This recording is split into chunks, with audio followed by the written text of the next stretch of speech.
Etta James was not just a singer. She was a force of nature, a woman whose voice carried pain, love, rage, hope, and redemption all at once. Her life story is one of extraordinary talent rising from extraordinary hardship. She was born James Etta Hawkins on January 25, 1938, in Los Angeles, California. Her childhood was unstable from the beginning. Her mother, Dorothy Hawkins, was only 14 years old when she gave birth, and Etta never knew her biological father. The identity of her father remained a mystery throughout her life, though Etta believed he may have been a white pool player from Minnesota. Etta's early years were marked by poverty, abuse, and neglect. Her mother struggled with addiction and moved frequently, leaving Etta to be raised by a series of caregivers. Some of them were abusive, both physically and emotionally. Music became her escape and her refuge. At the age of 5, Etta began singing in her local church choir. Even as a child, her voice was astonishing, powerful, loud, and emotionally charged beyond her years. Church leaders were shocked by the strength of her voice, often asking her to sing more softly because she overwhelmed the other children. By her early teens, Etta had already begun performing professionally. In 1950, her family moved to San Francisco, where she formed a girl group called the Creolettes. At just 14 years old, Etta caught the attention of bandleader Johnny Otis.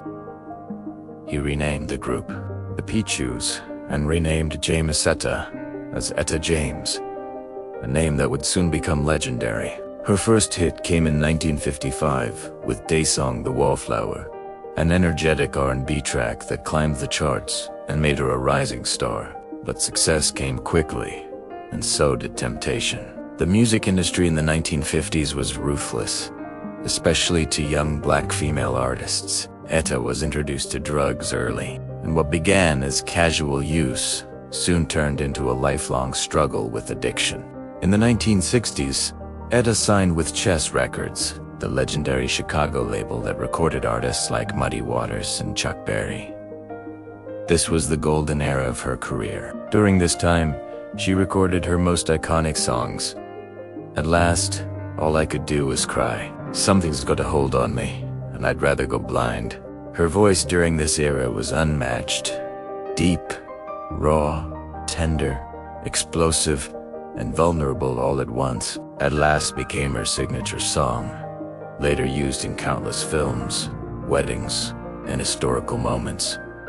Yet behind the scenes, her life was chaotic. Etta's addiction worsened.